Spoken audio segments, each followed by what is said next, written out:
On today's show, Minnesota Timberwolves owner Glen Taylor stops the sale of the team. A little bit of seller's remorse, perhaps, how the Timberwolves are surviving without Karl Anthony-Towns in the lineup, the importance of Naz Reid, and why Chris Finch deserves to be Coach of the Year. It's all coming up on today's Locked On NBA. You are Locked On NBA, your daily NBA podcast. Part of the Locked On Podcast Network, your team every day. What's up and welcome to another edition of Locked On NBA, the biggest stories with the local experts. I'm your host, Jackson Gatlin, also host of Locked On Rockets right here on the Locked On Podcast Network, your team every day. Now, today's episode is brought to you by Prize Picks.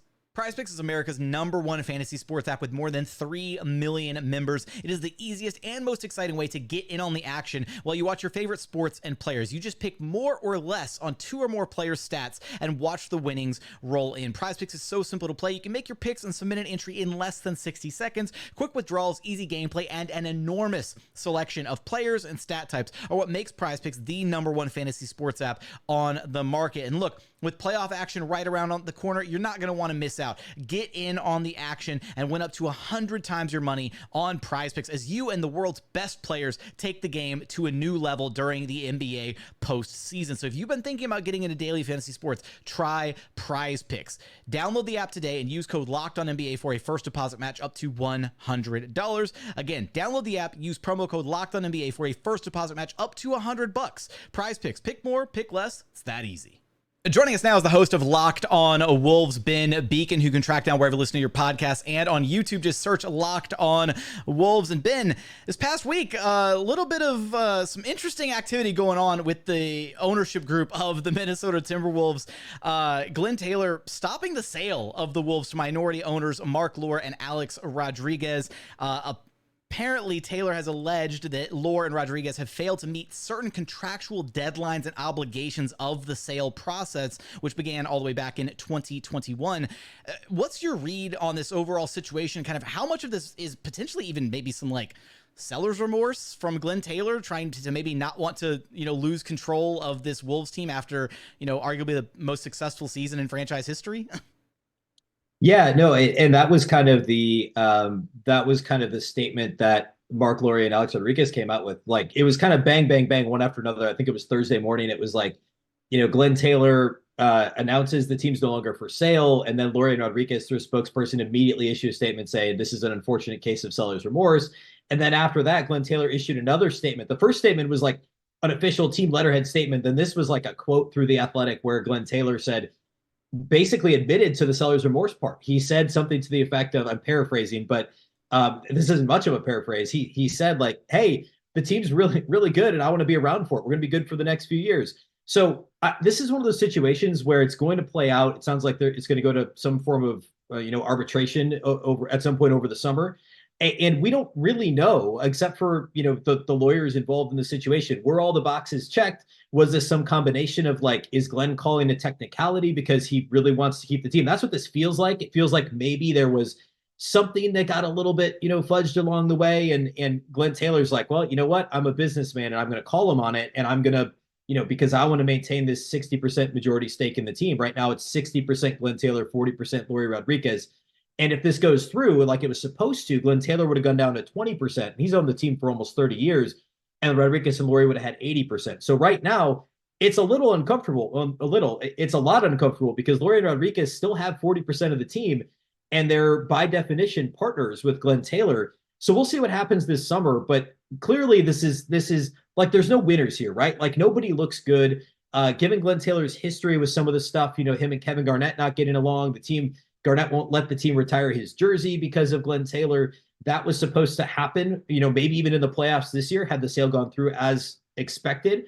So there's some weird stuff there. This isn't necessarily out of character for Glen Taylor, but it's an unfortunate distraction, at least for the fans, and around the league. It's an unfortunate look for the Wolves in the midst of, as you said, one of the best teams or best seasons in franchise history.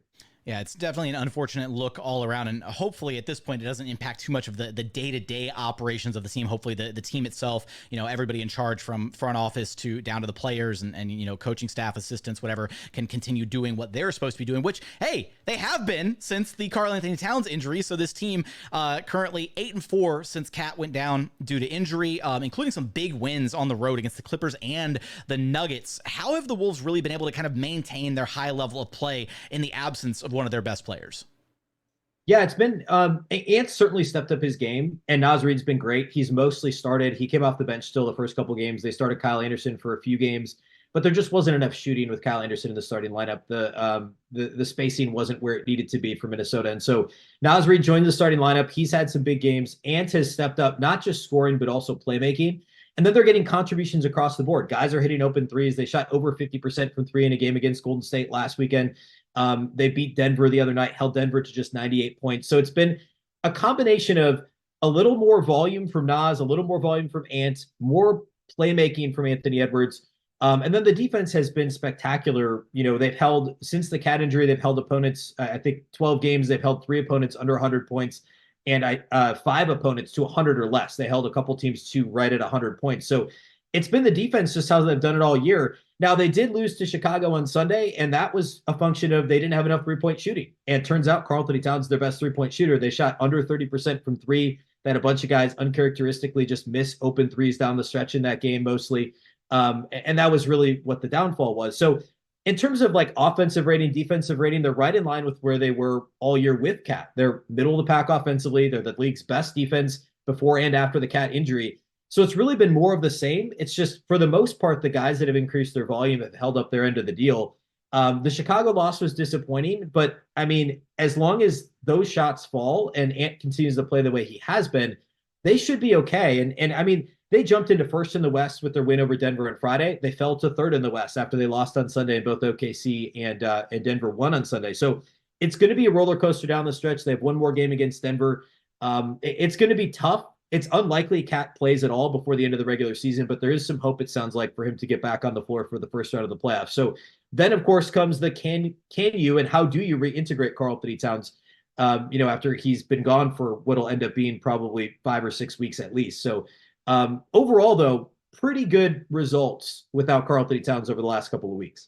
I know when we originally talked about the Cat injury here at Locked On NBA and kind of looking ahead at what this lineup could potentially look like without Cat, you mentioned probably, inserting Kyle Anderson into the starting lineup, as opposed to going with Naz Reid. It sounds like, Chris Finch kind of tried that a little bit, didn't like the spacing, didn't like the lack of shooting, eventually settled on having Naz Reid out there. I want just to talk about Naz Reid for a minute, because is there a better piece in the NBA, a better backup big man, a guy that you can throw in and have the flexibility, even at times run like a triple big lineup, right? With his spacing, with his shooting, it feels like he's just had a phenomenal season. He has. And really last year was kind of his breakout. It's what led to the big contract in restricted free agency in 3 years, 50+ million or whatever it was. And he is. I mean, like, they played a three center lineup with Karl Anthony-Towns, Rudy Gobert, and Naz Reid at times, and against certain teams it worked really well.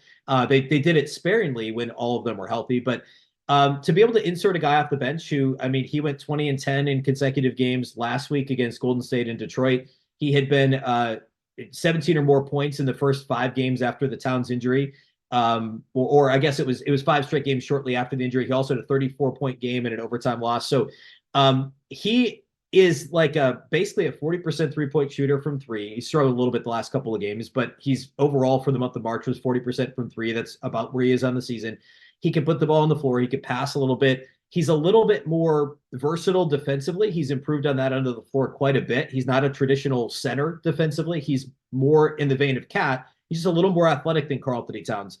And so he's a little bit quicker laterally, and he's a little bit better. You could get away with switching with him where you can't as much with Karl Anthony-Towns. So he actually provides a reasonable, I guess you could say, facsimile of what Karl Anthony-Towns is, right? He's not quite as skilled offensively. He's not quite as efficient, but there's some things he does better. He does have a little more athleticism. He is a little bit more versatile defensively, and it allows you to kind of, either play with him as your 5 or play him alongside Rudy Gobert, which is basically what the Wolves are doing with Cat anyway.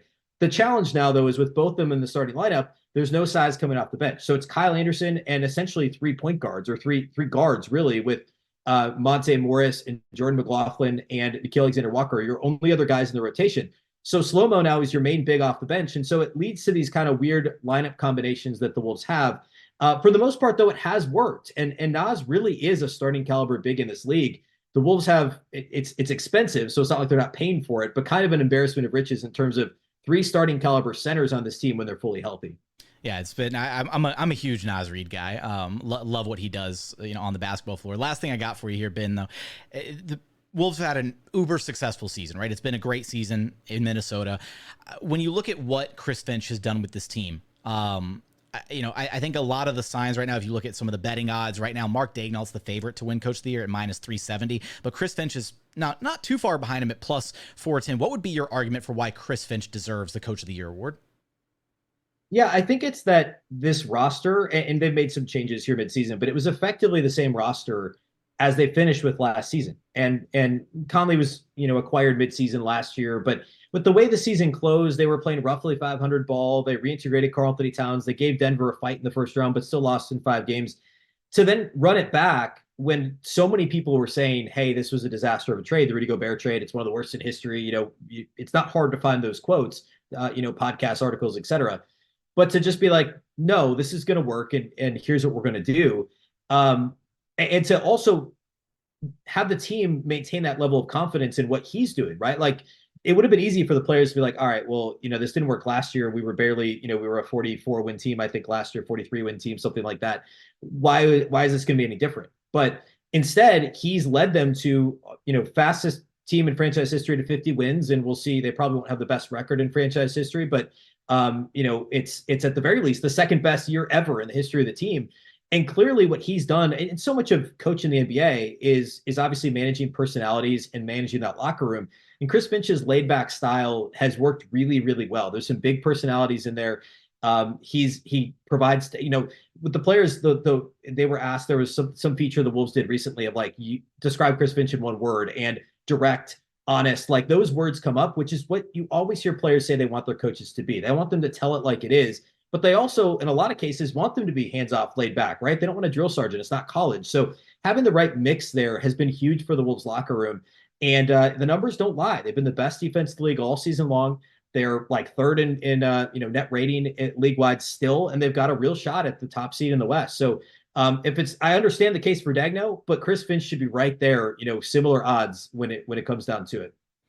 How will this Minnesota team continue to fare without Karl Anthony-Towns in the lineup? What ultimately happens with the Wolves ownership situation involving Glen Taylor and the minority owners as well? You're going to have us cover all of that and so much more over at Locked On Wolves. Ben, thanks for stopping by Locked On NBA with me. Of course. Thanks for having me.